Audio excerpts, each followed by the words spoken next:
Bab 2721. Nicole duduk di sana dengan diam sambil merenung dalam hati, jika Everett kembali dan Lawrence sudah ada di sini.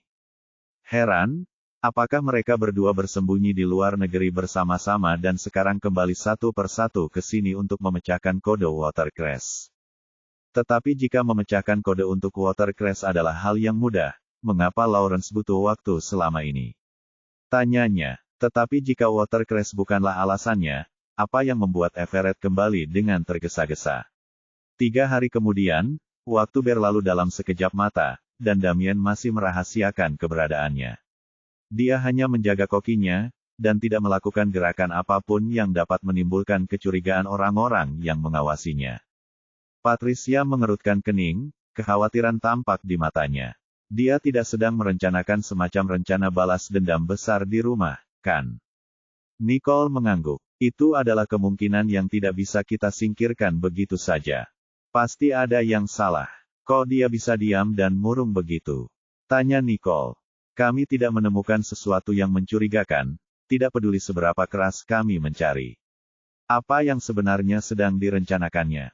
Ini terasa sangat menyeramkan, kata Patricia. Benjamin Riddle menduga Damien mungkin sedang menunggu Everett. Namun, tidak ada satupun tanda yang menunjukkan bahwa Everett telah kembali ke San Joto atau menghubungi Damien. Nicole menyipitkan matanya. Jika tebakanku benar, Everett tidak akan kembali ke sini dalam waktu dekat, tetapi sekali lagi, aku mungkin salah. Mungkin Damien tidak memberitahu Everett tentang apa yang terjadi pada Clue. Tetapi sekali lagi, kasus Clue belum sepenuhnya diselesaikan oleh polisi, jadi tidak mungkin Everett bisa menghubungi Clue. Menurutku sangat mencurigakan bahwa Everett begitu bungkam tentang hal ini. Apakah mereka sudah siap jika sesuatu seperti ini terjadi pada Clue? Hal-hal seperti ini tidak masuk akal, pikirnya. Nicole menggigit bibirnya sambil menatap Patricia. Karena tidak ada yang terjadi, mari kita terus awasi mereka. Nicole menepisnya, karena ia memiliki urusan yang lebih mendesak. Tugas-tugas yang tidak dapat ia tunda hanya karena masalah sepele yang ada di hadapannya. Ya, Bu Riddle, Patricia setuju, lalu meninggalkan kantor. Nicole mengambil berkas-berkas di mejanya setelah Patricia pergi dan segera mulai bekerja. Namun, tak lama kemudian ketukan di pintu mengganggu kegiatannya. Masuklah. Kemudian, sekretaris Nicole masuk. Ada surat untukmu. Pengirimnya anonim. Nicole mendongak dengan alis terangkat karena bingung. Anonim, siapa gerangan yang tega mengirimiku paket tanpa nama? Tanya Nicole pada dirinya sendiri. Ya, staf di meja depan tidak yakin apakah surat itu harus dikirimkan kepada Anda, jadi saya datang untuk bertanya, jawab sekretaris Nicole sambil memegang surat itu. Bawa kemari, kata Nicole sambil memberi isyarat agar dia maju. Nicole segera menyambar surat misterius itu dan merobeknya. Di dalam amplop itu ada selembar kertas dengan huruf-huruf yang ditempel dari potongan koran. Nicole menyipitkan matanya saat membaca isi surat itu. Siapa yang mengirim ini? Apakah kamu punya ide siapa yang mungkin mengirim ini kepadamu? Tanya sekretaris Nicole saat dia melihat ekspresi serius di wajah majikannya. Tidak apa-apa, kau boleh pergi. Tolong panggil Patricia ke sini. Perintah Nicole sambil menyuruh sekretarisnya pergi dan menyimpan surat itu. Mendengar perintah itu, sekretaris Nicole segera berdiri dan bergegas keluar kantor. Patricia memasuki kantor Nicole tak lama kemudian. Apakah kau mencariku? Patricia tidak yakin apa yang membuat Nicole memanggilnya ke kantor secara tiba-tiba.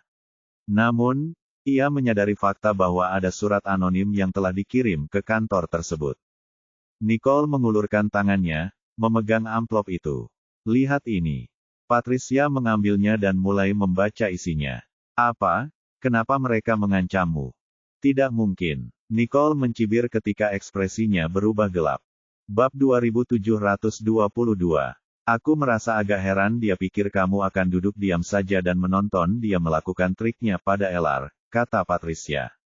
Situasi dalam keluarga Riddle sama rumitnya dengan situasi yang belum terungkap, membuatnya sangat sulit dipecahkan.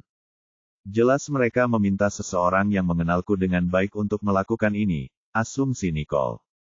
Jika orang yang merencanakan semua ini tidak menyadari cara kerja semua orang, mereka tidak akan melakukan hal seperti ini, tebak Nicole. Kenal kamu. Semua orang di Sanjoto tahu dan pernah mendengar tentangmu, tapi orang-orang yang berani mengganggumu. Patricia terdiam dengan ekspresi bingung di wajahnya. Dilihat dari keadaan saat itu, Nicole tidak dapat memikirkan orang lain yang akan melakukan hal seperti itu kecuali Damien. Dia sudah lama tidak muncul di depan umum. Apakah dia benar-benar berpikir bahwa dia bisa lolos dengan tetap diam?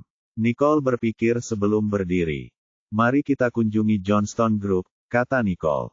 Ya, Bu Riddle, Patricia setuju, dan segera mengikuti Nicole keluar dari kantor. Lulu yang kebetulan lewat bertanya, kalian mau kemana? Kita akan ke Johnston Group, kata Nicole singkat. Setelah mengerti apa yang terjadi, Lulu tidak bertanya lebih lanjut sambil melihat keduanya menghilang dari pandangan. Tak lama kemudian, duo Nicole dan Patricia tiba di kantor pusat Johnston Group. Seperti yang diduga, Jared terkejut melihat Nicole menghampirinya. Apa yang membawamu ke sini? Apa terjadi sesuatu? Jared mengamati raut wajah Nicole, dan menyadari bahwa dia tampak getir sekaligus marah. Apakah sesuatu yang buruk terjadi? Nicole menyerahkan surat itu kepada Jared dan berkata, saya menerimanya hari ini melalui kurir. Jared mengambilnya, dan begitu dia juga membacanya, ekspresinya langsung berubah masam. Bajingan ini benar-benar punya nyali untuk menantang kita, rupanya. Aku menduga orang ini adalah seseorang yang mengenal kita sampai taraf tertentu. Kalau tidak, mereka tidak akan melakukan hal kekanak-kanakan seperti ini. Nicole menyatakan, Harvey Ellison, Damien Riddle, tebak Jared. Nicole mendongak ke arah Jared dan menatapnya sejenak. Harvey mungkin tidak akan melakukan hal sebodoh ini dan Damien, di sisi lain, telah terkurung entah sudah berapa lama sekarang. Aku bisa menjamin Harvey tidak akan melakukan hal seperti itu, tapi Damien. Aku tidak bisa memikirkan orang lain selain orang menyebalkan seperti dia, pikir Nicole. Mungkin dia meminta seseorang untuk melakukannya, Jared menduga. Ya, intinya dia tidak pernah berhubungan dengan siapapun dari luar, jadi bagaimana dia bisa memerintahkan siapapun untuk melakukannya? Tanya Nicole. Nicole yakin bahwa itu adalah Damien, meskipun intelijennya tidak menemukan sesuatu yang mencurigakan saat mereka mengamatinya. Jika ada kemauan, di situ ada jalan, jawab Jared. Ada kemungkinan dia khawatir ketahuan sehingga dia terpaksa melakukan hal-hal di luar kendali, pikir Jared. Saat itulah Nicole bertanya, apa yang harus kita lakukan sekarang? Nicole adalah tipe orang yang tidak bisa berdiam diri dan menyaksikan orang-orang di sekitarnya terluka. Akan tetapi, orang yang mengancam itu mengenalnya dengan baik dan bahkan menggunakan perang psikologis untuk mempermainkannya. Jared mengangkat alisnya dan dengan seringai di wajahnya, dia bertanya, bukankah kamu sudah punya solusinya? Jared percaya bahwa Nicole sudah menyiapkan strategi untuk menghadapi kejadian seperti ini. Kalau tidak, Nicole tidak akan datang untuk meminta bantuannya. Lagi pula, mereka berdua telah berjanji untuk tidak membuat keputusan sendiri sebelum ini. Saya kira dia datang kepada saya karena dia tidak ingin jatuh ke dalam perangkap mereka, Jared menyimpulkan. Bingung, Nicole menatap Jared. Itu hanya firasatku. Aku tidak bisa mengabaikannya sekarang, bukan?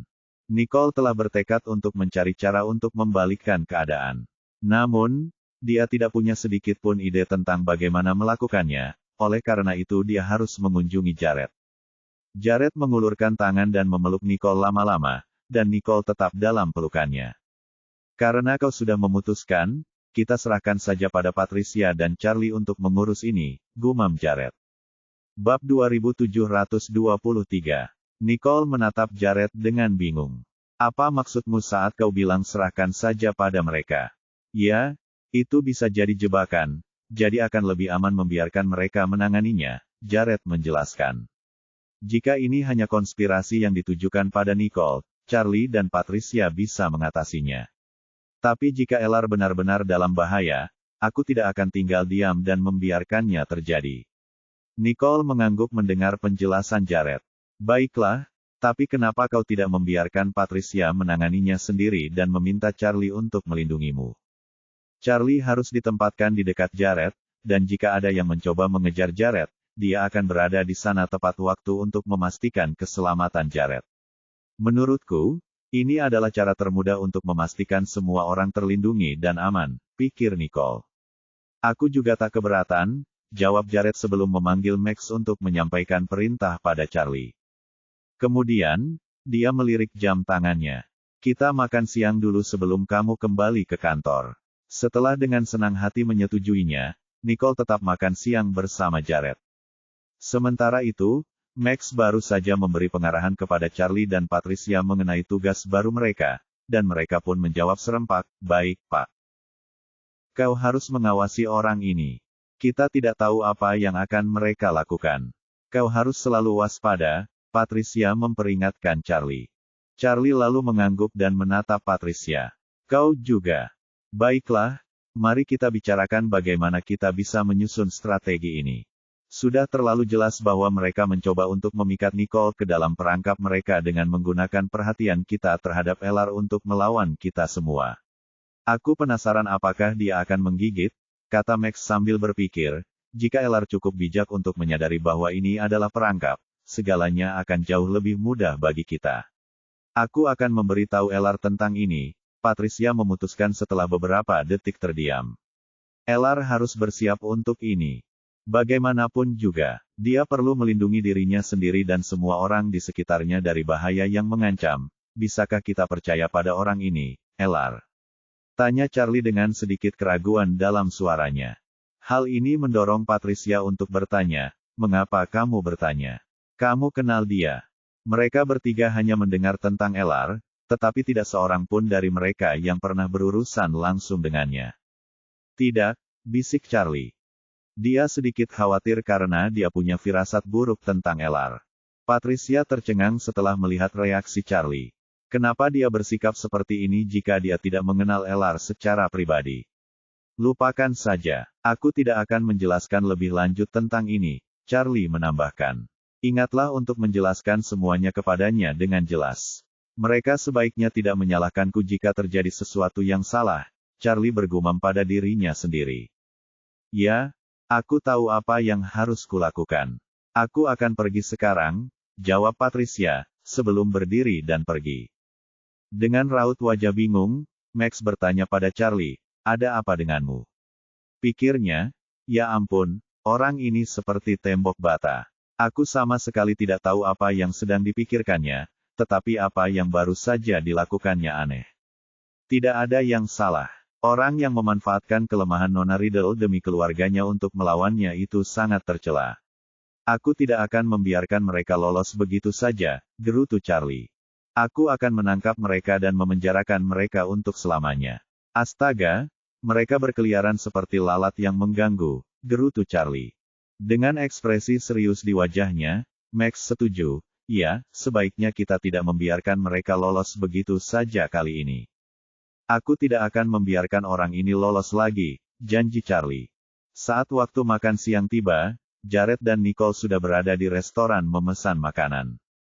"Sudah lama sekali aku tidak ke sini," Nicole mendesah sambil melihat sekeliling restoran.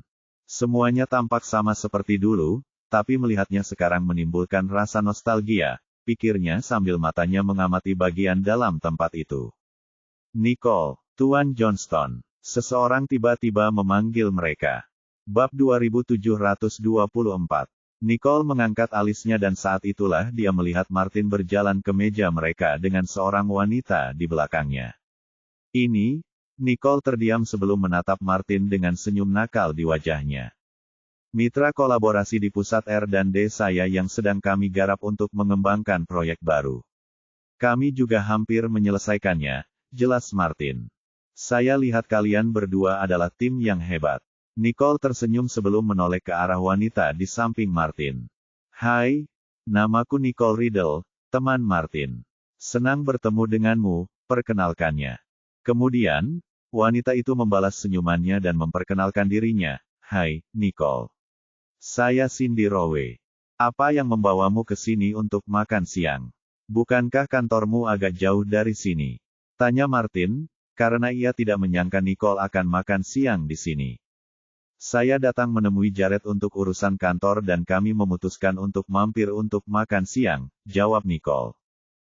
Ah, begitu. Baiklah, kutinggalkan kalian saja, kata Martin, dan mengangguk pada pasangan itu sebelum berpamitan. Baiklah, sampai jumpa, Nicole melambaikan tangan. Martin berbalik dan berjalan santai, menuntun Cindy ke meja di dekatnya. Begitu mereka duduk, dia melirik ke arah mereka dengan kilatan nakal di matanya. Saya mulai bertanya-tanya kemana dia pergi setelah menghilang beberapa lama. Ternyata dia adalah rekan bisnis, bukan pacar. Tetap saja, dia tampak sangat memukau dan mereka tampaknya agak berdekatan satu sama lain. Nicole mengamati sambil menyeringai. Mari kita mulai, kata Jared, mengalihkan alur pikirannya. Nicole kemudian menoleh ke Jared dengan seringai yang masih utuh. Wanita itu tampaknya cocok untuknya, bukan begitu? Aku tidak memperhatikan sebelumnya, jawab Jared sambil tetap menatap makanan di hadapan mereka. Sebagai tanggapan, Nicole mengangkat alisnya sebelum tertawa dan menggelengkan kepalanya. Yah, dia tidak memperhatikannya adalah hal yang baik, kurasa. Dia kemudian mengalihkan perhatiannya ke makanan yang tersaji di depannya dan mulai makan. Sementara itu, Cindy dan Martin mengobrol dengan gembira setelah mereka memesan. Cindy melirik ke arah meja Nicole sambil bertanya, apakah kamu menyukainya? Mata Martin membelalak sebelum ia kembali tenang dan tersenyum tipis. Ya, dulu sekali. Martin dulunya tergila-gila pada Nicole, tetapi kini ia sudah melupakannya. Saat ini, ia senang mereka bisa tetap berteman. Cindy mengangguk. Ya, aku mengerti kenapa. Dia wanita yang cantik. Ini pertama kalinya kau bertemu dengannya. Martin menatapnya dengan heran. Aku bersumpah ini pasti bukan pertama kalinya mereka bertemu. Iya, kau bisa menyukai seseorang berdasarkan kesan pertamamu terhadap mereka. Cindy tersenyum. Cindy belum mengenal Nicole sebelumnya, tetapi dia yakin bahwa seseorang yang dapat menarik perhatian Martin bukanlah wanita biasa. Jelas sekali bahwa Nicole sudah punya seseorang yang disukainya, dan Martin tidak punya kesempatan, kata Cindy. Martin tampaknya menyadari asumsi Cindy. Itu Johnston, yang juga dikenal sebagai Jared Johnston. Mereka adalah pasangan suami istri dan memiliki sepasang anak kembar berusia 5 tahun. Martin tampak linglung, tersenyum saat berbicara tentang Jared dan Nicole. Cindy, di sisi lain, terkejut. Mereka sudah menikah dan punya anak. Cindy kemudian menoleh ke belakang dan menatap Nicole. Wah, aku tidak bisa membayangkan orang seperti dia sudah punya 2 anak. Dia terlihat seumuran denganku. Ya, saat pertama kali bertemu dengannya, aku juga tertarik padanya. Dia benar-benar cantik. Namun, sayang sekali saya tidak sebaik Jared di sana. Tapi, Anda tahu, kami masih berteman jadi itu tidak masalah bagi saya, lanjut Martin. Ini adalah pertama kalinya Martin berbicara panjang lebar tentang dirinya sendiri setelah sekian lama. Ia merasa puas dengan hubungannya dengan Nicole, baik di masa lalu maupun saat ini. Bab 2725. Cindy lalu tersenyum pada Martin. Kurasa aku tahu sedikit tentangmu. Kau pasti beruntung memilikiku sebagai teman. Martin memahami bahwa ada banyak faktor yang berperan di luar kendalinya. Oleh karena itu, ia benar-benar beruntung memiliki teman seperti Cindy. Jadi, karena kamu sudah berdamai dengan perasaanmu, apakah kamu tidak akan mempertimbangkan wanita lain sebagai calon pasangan? Tanya Cindy. Tidak, Martin menjawab cepat. Ini bukanlah sesuatu yang dapat dicegahnya, sebab hampir mustahil baginya untuk mengembangkan perasaan terhadap wanita lain. Tentu saja, Cindy tersenyum dan memutuskan untuk melupakan topik itu dan beralih ke topik yang berhubungan dengan pekerjaan. Setelah makan siang, Nicole dan Jared meninggalkan restoran dan kembali ke perusahaan masing-masing. Jared mengirim Nicole kembali ke Riddle Corporation. Kemudian, Jared berangkat ke Johnston Group, dan Nicole berbalik dan memasuki gedung perusahaannya. Saat mobil melaju di tengah lalu lintas sore, Max berkata, Tuan, dari pengamatan kami saat ini, tampaknya Damien tidak melakukan apapun. Namun, ada sesuatu yang sangat mengkhawatirkan tentang kesunyiannya. Pastikan orang-orang kita mengawasinya dengan ketat. Pastikan untuk menyadap semua panggilan internasional yang diterimanya, jawab Jared, matanya gelap dan dingin. Hantu dikenal suka berdiam-diam-diam di kegelapan. Jika Damien benar-benar tidak melakukan apapun, bisa dipastikan ada sesuatu yang salah, lanjutnya. Maksudmu dia hanya mencoba mengelabui kita agar berpikir dia tidak melakukan apa-apa, padahal sebenarnya dia masih berhubungan dengan seseorang di luar sana. Max mengernyit sedikit. Satu-satunya orang yang bisa dihubungi Damien sekarang adalah Everett. Tidak ada orang lain. Saat pikiran itu terlintas di benak Max, tatapannya menjadi gelap. Jika prediksi mereka benar, maka mereka telah menyelesaikan tujuan mereka.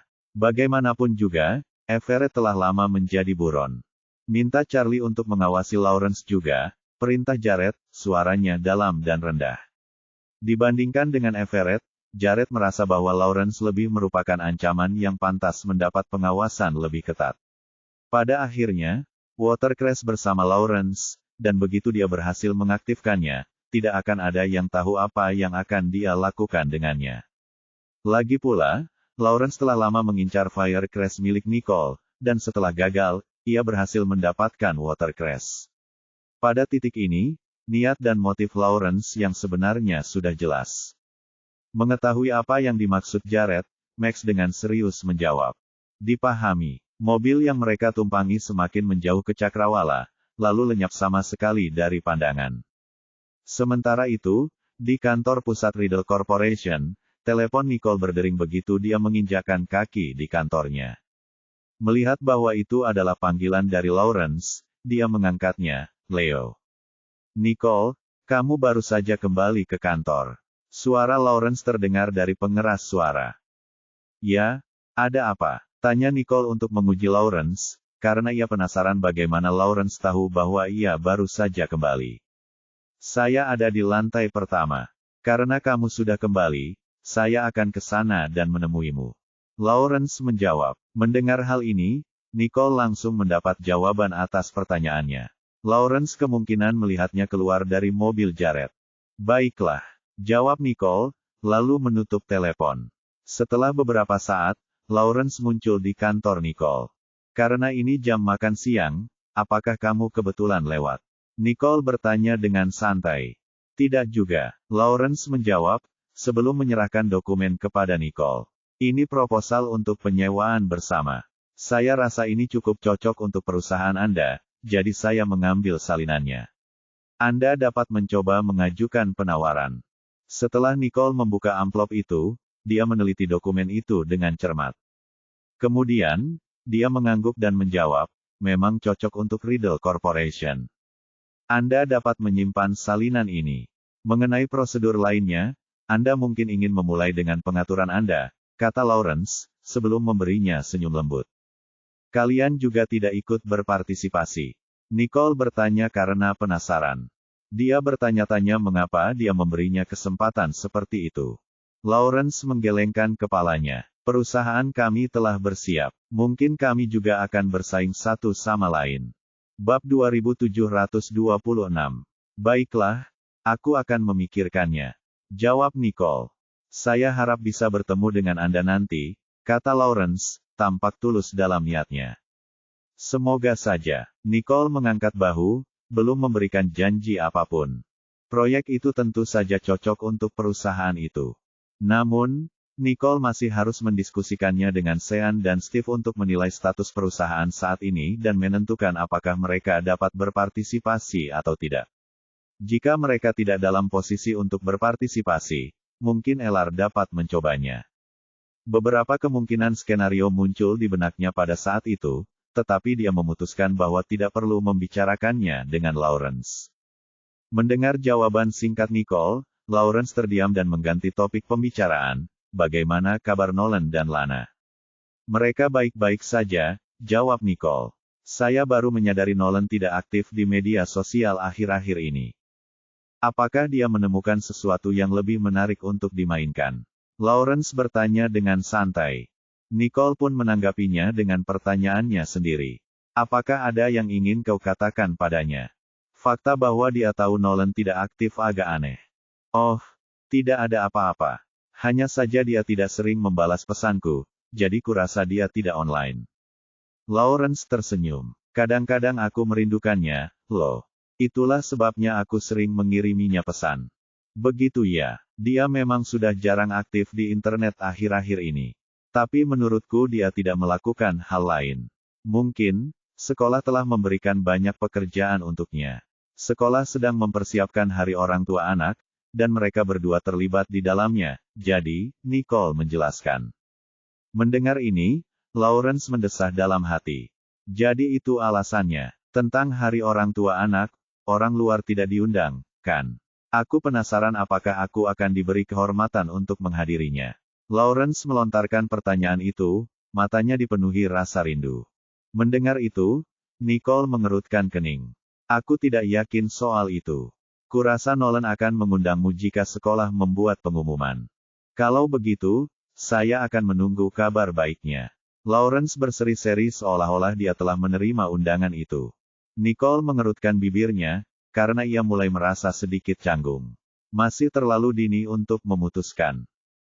Setelah mengobrol sebentar, Lawrence mengucapkan selamat tinggal padanya dan hendak pergi ketika dia berhenti di tengah jalan. Mengenai usulan tersebut, mohon luangkan waktu untuk mempertimbangkannya, sarannya. Baiklah, jawab Nicole. Setelah Lawrence keluar, Lulu segera memasuki kantor Nicole. Nicole, apa yang dia lakukan di sini? Tanya Lulu. Apakah pria ini tidak tahu bahwa semua orang berusaha menjauhinya? Tidak apa-apa. Dia hanya datang untuk menyampaikan lamaran kepadaku. Nicole melambaikan dokumen yang dipegangnya. Lulu langsung menangkapnya. Apakah dia benar-benar seperti itu? Dan setelah menelusuri informasi pada dokumen itu, Lulu mengerutkan kening. Tidak ada yang aneh di sini. Namun, semakin normal kelihatannya, semakin mencurigakan menurutku. Nicole tak kuasa menahan tawa mendengar ucapan itu. Jangan langsung mengambil kesimpulan. Pada akhirnya, kita sendiri yang harus berpikir dan memutuskan apakah itu cocok atau tidak. Lawrence hanya ada di sana untuk mengantarkan dokumen kepadanya. Ia tidak memaksa Nicole untuk berpartisipasi. Lebih jauh lagi, proyek yang dimaksud tampaknya menjadi peluang yang baik bagi mereka. Nicole tahu bahwa meskipun Lawrence punya motif tersembunyi, dia tidak akan pernah menunjukkannya. Yang paling bisa dia lakukan adalah menunjukkan kebaikan padanya agar Nicole menurunkan kewaspadaannya. Jadi, apakah kita berpartisipasi dalam hal ini? Lulu bingung. Kita bahas ini dengan Sean dan Steve nanti. Jawab Nicole, merasa perlu menilai posisi perusahaan terlebih dahulu. Baiklah, aku akan memberitahu mereka, kata Lulu. Bab 2727. Tentu saja, minta mereka untuk mampir kapanpun mereka ada waktu. Nicole mengangguk. Lagi pula, itu bukan masalah yang mendesak. Mereka bisa menyelesaikannya kapanpun mereka punya waktu. Baiklah, Lulu berbalik dan berjalan keluar kantor. Tanpa diduga, Sean dan Steve sudah berdiri di dekat pintu ketika Lulu hendak pergi. Kita cukup bebas. Mengapa kita tidak membicarakannya sekarang? Steve mengangkat bahu ketika melihat ekspresi terkejut di wajahnya. Nicole lalu memberikan dokumen itu kepada anak-anak lelaki itu dan berkata, kalian boleh lihat ini dulu. Setelah mereka membaca dokumen itu, kedua pria itu bertukar pandang. Kemudian Steve berkata, ini tampaknya seperti proyek yang bagus. Tetapi saya baru saja mengerjakan proyek lain yang mirip dengan ini. Saat ini, saya juga cukup sibuk dengan rencana saya sendiri, tambah Sean. Saya juga ragu-ragu soal ini. Mengapa kita tidak menyerahkannya pada LR? Tanya Nicole. Dia tahu bahwa Sean dan Steve tidak begitu tertarik dengan proyek ini. Malah, akan lebih baik jika mereka membiarkan LR yang mengerjakannya. Baikop juga tampaknya berhasil. Jadi yang dibutuhkan LR hanyalah kesempatan yang lebih besar untuk memperbaiki keadaan.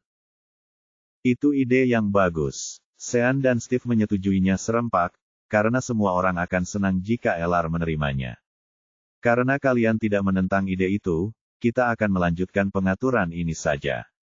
Setelah dia berbicara, dia menyerahkan dokumen itu kepada Lulu, minta sekretaris untuk mengirim dokumen ini melalui faks ke LR. Mengerti. Lulu mengambil dokumen itu dan keluar dari kantor. Setelah itu, Sean dan Steve melirik Nicole dan berkata, Lawrence tampaknya bersikap agak berbeda kali ini. Kamu harus berhati-hati. Mengetahui bahwa mereka berdua mengkhawatirkannya, Nicole mengangguk.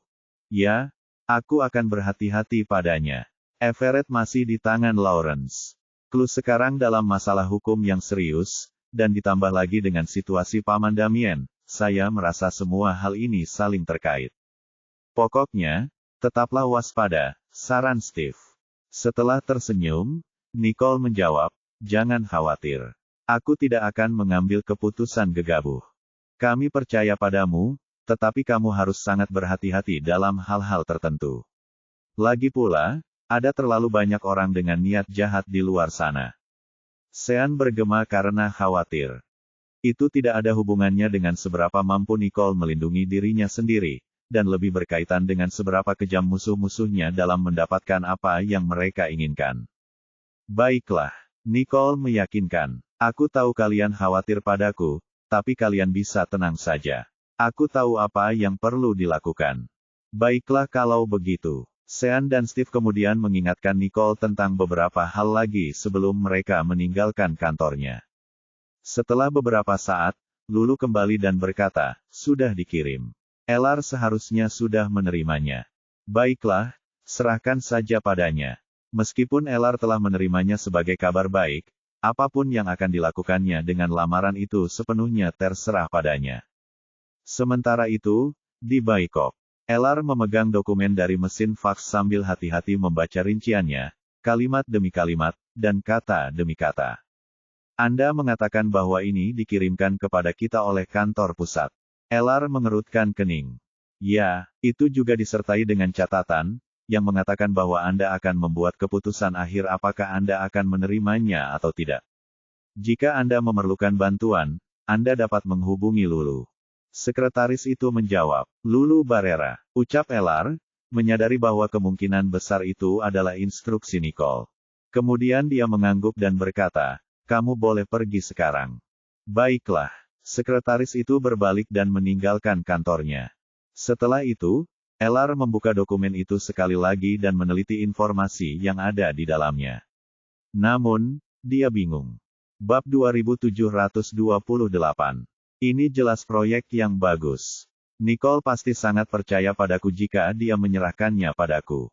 Dia juga berusaha membantuku. Tapi apakah aku bisa memenuhi harapannya atau tidak adalah pertanyaan lain. Bagaimana jika aku kalah dalam penawaran? Tiba-tiba, Ellar menegang, dan dia mulai memaksakan matanya. Kemudian, dia mengangkat teleponnya, ingin menelepon. Namun, setelah memikirkannya sejenak, dia meletakkannya dan menenangkan diri.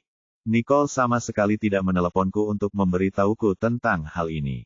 Sebaliknya, dia telah mengirimkan dokumen itu melalui faks. Kurasa ini menunjukkan bahwa dia sangat percaya padaku. Karena itu, kurasa aku harus mengurus ini sendiri tanpa mengganggunya, pikir Ellar. Sambil menggertakkan giginya, Ellar membuat keputusan untuk tidak mengandalkan siapapun selain dirinya sendiri dalam memecahkan teka-tekinya. Selama ini, Nicole telah membimbing dan membantunya di sepanjang jalan, dan sekarang setelah ia menunjukkan keyakinan dan kepercayaan kepadanya, Ellar tidak boleh mengecewakannya. Setelah memutuskan, ia memeriksa daftar kontaknya dan menelepon salah satu nomor. Tolong beritahu Departemen Proyek dan Pemasaran bahwa kita akan berkumpul di ruang rapat sekarang. Saya juga ingin Anda membuat beberapa salinan dokumen yang baru saja kami terima dan mengirimkannya ke ruang rapat. Setelah panggilan berakhir, Ellar merapikan tumpukan dokumen di mejanya, keluar dari kantor, dan langsung menuju ruang rapat.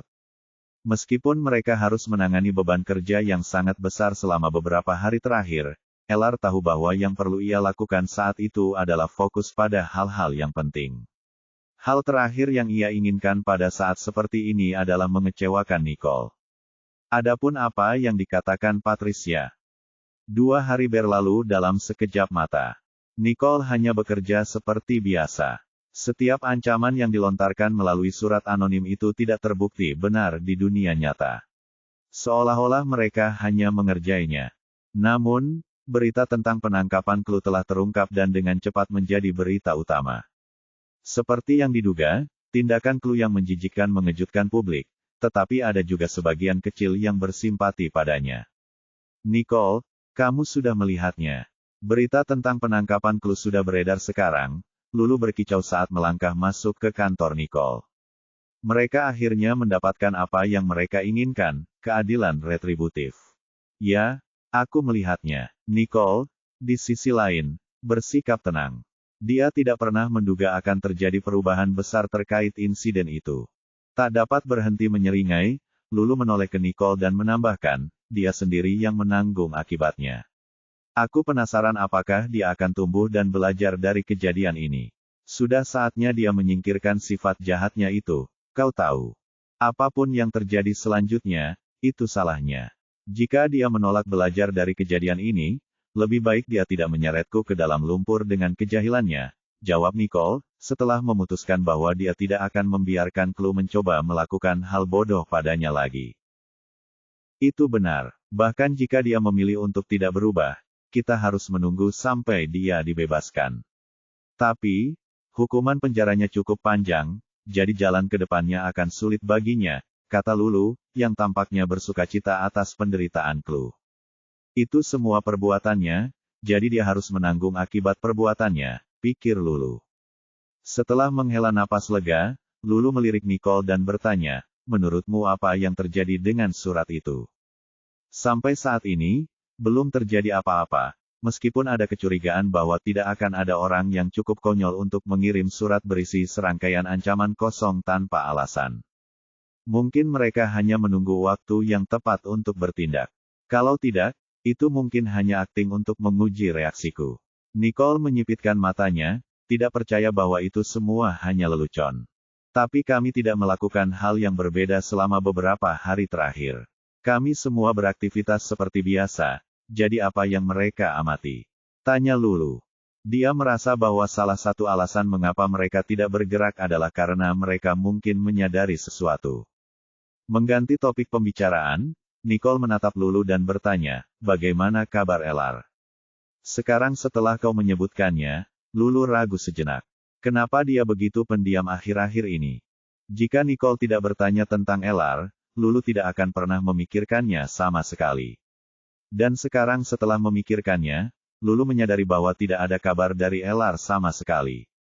Elar bahkan tidak meneleponnya atau mengiriminya pesan. Apakah dia memutuskan untuk menerima proyek yang kita kirimkan kepadanya? Nicole bertanya lagi. Oh, ya, satu-satunya hal yang kutahu adalah dia telah membuat keputusan untuk menanganinya segera setelah dia menerima dokumen itu. Dia bahkan memanggil untuk mengadakan pertemuan dengan departemen tepat setelah dia menerima dokumen itu. Tugas tersebut, dia juga telah memilih sejumlah anggota staf untuk pekerjaan tersebut, yang dipimpin oleh Elar sendiri. Lulu memberitahu. Setelah itu, tidak ada kabar lagi darinya sejak saat itu. Bab 2729. Setelah memikirkannya sejenak, Nicole tersenyum. Dia sudah dewasa. Hah, apa maksudmu? Tanya Lulu bingung. Dia mengambil alih proyek itu. Koreksi saya jika saya salah, tetapi saya pikir dia juga berencana untuk mengurus semuanya sendiri, jelas Nicole. Niat Elar mungkin sejalan dengan harapan Nicole padanya, ia ingin berhasil melalui usahanya sendiri. Oh, jadi begitulah yang terjadi. Dan disitulah saya bertanya-tanya mengapa dia begitu pendiam. Lulu akhirnya mengerti situasinya. Jika memang begitu, sebaiknya kita biarkan saja dia melakukan apa yang perlu dia lakukan. Jika dia menemukan penghalang jalan, dia akan menghubungi kita. Dan jika Elar tidak menghubungi mereka, aman untuk berasumsi bahwa semuanya berjalan lancar. Bagaimana dengan ancamannya? Apakah kita akan bersikap seolah-olah tidak terjadi apa-apa? Lulu bertanya. Meskipun dia merasa tidak ada masalah mengenai Elar, dia masih khawatir mengenai Nicole. Patricia dan Charlie akan mengurusnya. Patricia juga telah memberitahu Elar tentang hal itu. Jadi, tidak perlu stres memikirkan hal itu. Nicole menjawab. Karena mereka telah mengambil tindakan pencegahan yang diperlukan, Nicole tidak khawatir tentang apapun. Baiklah, aku akan kembali bekerja jika tidak ada hal lain. Lulu mengangguk dan pergi. Sekarang sendirian, Nicole menyipitkan matanya dan mengingat kata-kata di surat itu. Pergilah ke pabrik terbengkalai di desa itu sendirian. Kalau tidak, Baikop akan mendapat masalah dalam waktu 3 hari. Dia tidak pergi. Pihak Elar juga tenang dan kalem selama itu. Lalu, apa motif sebenarnya orang itu mengirim ancaman seperti itu?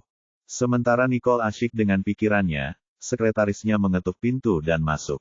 Nyonya, ada kiriman anonim lagi. Sekretaris itu tergagap, wajahnya pucat, dan nadanya panik. Berikan padaku. Nicole meraih amplop itu, melihatnya sejenak, lalu membukanya. Seperti yang diduga, itu adalah surat yang terbuat dari potongan koran lagi.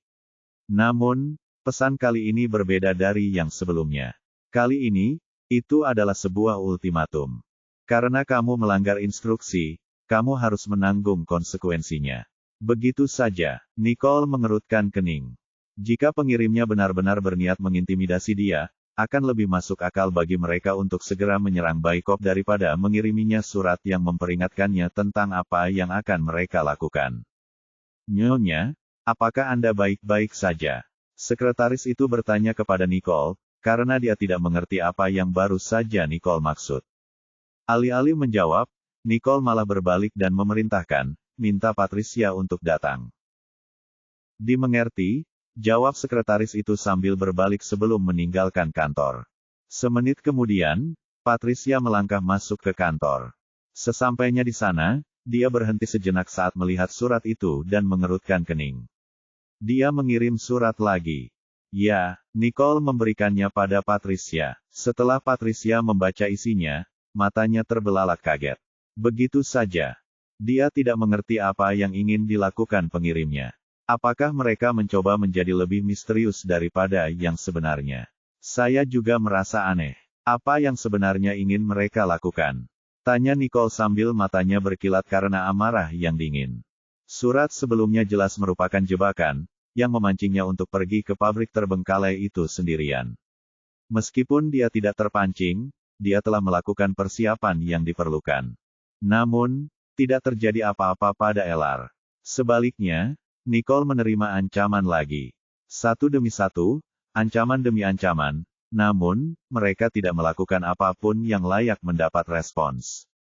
Hal ini membuat Nicole bertanya-tanya apakah mereka hanya menunggu waktu yang tepat untuk menyerang.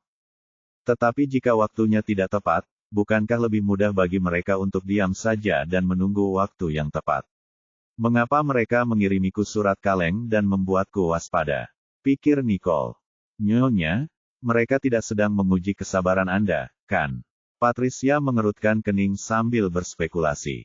Lagi pula, mereka bisa melakukan ini cukup lama dan sering untuk mengelabui Nicole agar berpikir bahwa itu hanya ancaman kosong.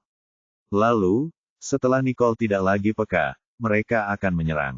Tidak, sepertinya bukan itu masalahnya. Nicole menggelengkan kepalanya. Jika memang itu niatnya, Nicole pasti akan melakukan lebih banyak tindakan balasan. Lalu, apa sebenarnya yang mereka inginkan? Tanya Patricia dengan bingung. Setelah menggigit bibirnya, Nicole menjawab, kita tunggu saja. Baiklah, Patricia setuju, karena itu adalah satu-satunya hal yang bisa mereka lakukan saat ini. Bab 2730. Tidak seorang pun dari kalian harus lengah sejauh menyangkut Eliar. Sekalipun musuh-musuhnya menahan diri untuk beberapa waktu lamanya, tidak ada jaminan bahwa mereka tidak akan melakukan apapun. Dimengerti, jawab Patricia, matanya penuh dengan tekad. Jika mereka bergerak, dia akan menangkap mereka tanpa harapan bisa melarikan diri. Melihat mereka sengaja bersikap rahasia, Patricia ingin menggali lebih dalam dan mengetahui seperti apa orangnya. Cukup sekian. Kau boleh pergi sekarang. Nicole menghela napas dan menyingkirkan surat itu. Sudahkah Anda mendengar tentang diskon khusus Black Friday kami? Anda dapat memblokir gangguan tambahan dan menjelajahi web secara anonim saat Anda menggunakan VPN. Nikmati diskon 50% untuk langganan tahunan mulai sekarang hingga tanggal 3 Desember. Dapatkan diskon 50% premium plus VPN kemudian, dia mengambil salah satu dokumennya dan mulai bekerja. Masih banyak tugas yang tersisa untuk diselesaikan Nicole, jadi dia tidak punya waktu untuk menyia-nyiakan ancaman atau omong kosong. Patricia berbalik dan pergi. Kemudian, dia menelepon Charlie untuk berbicara dengannya tentang masalah ini. Aku mengerti. Berhati-hatilah dengan semuanya, Charlie menasihati Patricia. Ya, kamu juga, jawab Patricia sebelum mengakhiri panggilan. Patricia mengernyitkan dahinya dan memikirkan situasinya. Setelah mempertimbangkan sejenak, ia memutuskan untuk mengunjungi Baikop. Baik LR maupun Patricia telah memutuskan apa yang akan mereka lakukan jika ancaman dalam surat sebelumnya benar-benar terjadi. Namun, sekarang situasinya telah berubah. Ia harus memberitahu LR dan menerapkan tindakan pencegahan yang diperlukan. Segera setelah itu, Patricia tiba di Baikop. Apa yang kau lakukan di sini? Apa terjadi sesuatu pada Nicole? Tanya LR panik. Patricia pun dengan tenang menjelaskan, dia baik-baik saja. Kalau terjadi apa-apa padanya, aku tidak akan ada di sini sekarang. Oh, kau benar. LR menggaruk kepalanya. Memang, jika sesuatu terjadi pada Nicole, Patricia akan berada di sisinya, membantunya melawan musuh-musuhnya. Aku di sini untuk memberitahumu bahwa Nicole telah menerima surat anonim lagi, jadi kau tidak aman di sini. Lebih baik kau lebih berhati-hati mulai sekarang. Sudahkah Anda mendengar tentang diskon khusus Black Friday kami? Anda dapat memblokir gangguan tambahan dan menjelajahi web secara anonim saat Anda menggunakan VPN. Nikmati diskon 50% untuk langganan tahunan mulai sekarang hingga tanggal 3 Desember. Aku juga harus memberitahumu untuk tidak pergi kemanapun tanpa pengawal yang telah aku tugaskan padamu, saran Patricia. Kedua individu itu ditugaskan untuk melindungi LR, jadi tidak ada ruang untuk kecerobohan. Aku mengerti. Jangan khawatir, jawabnya. LR sangat berhati-hati sejak dia diberitahu tentang surat itu. Selain itu, Nicole juga merupakan target utama musuh-musuh mereka. Jadi sebaiknya dia tidak membiarkan siapapun memanfaatkannya sebagai mata rantai yang lemah di antara para Riddle.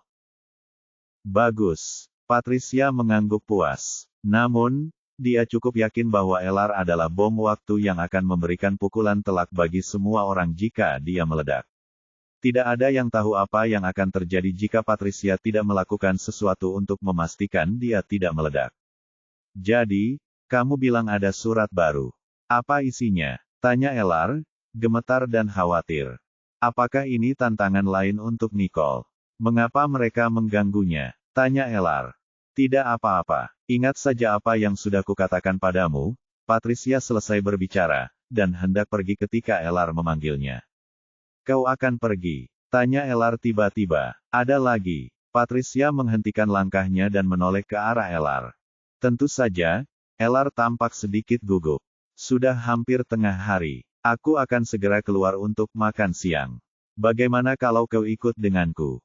Apakah kau sudah mendengar tentang diskon khusus Black Friday kami? Anda dapat memblokir gangguan tambahan dan menjelajahi web secara anonim saat Anda menggunakan VPN. Nikmati diskon 50% untuk langganan tahunan mulai sekarang hingga tanggal 3 Desember. Aku tidak mau, tolak Patricia. Kau masih harus keluar untuk makan siang. Kan? LR bersikeras. Aku juga punya beberapa hal untuk didiskusikan denganmu. Patricia mengerutkan kening, dan setelah 1 atau 2 detik, dia mengalah. Baiklah kalau begitu. Ayo pergi sekarang. LR tersenyum. Mereka menemukan sebuah restoran, duduk dan mulai memesan makanan. Ada apa? Tanya Patricia, nadanya dingin dan kasar. Oh, tidak ada yang terlalu serius. Aku hanya ingin bertanya tentang surat anonim itu. Apakah Nicole dalam bahaya? Siapa yang mengawasinya? Mengapa mereka begitu tertutup? LR bertanya dengan cepat sementara kerutan di dahi Patricia semakin dalam.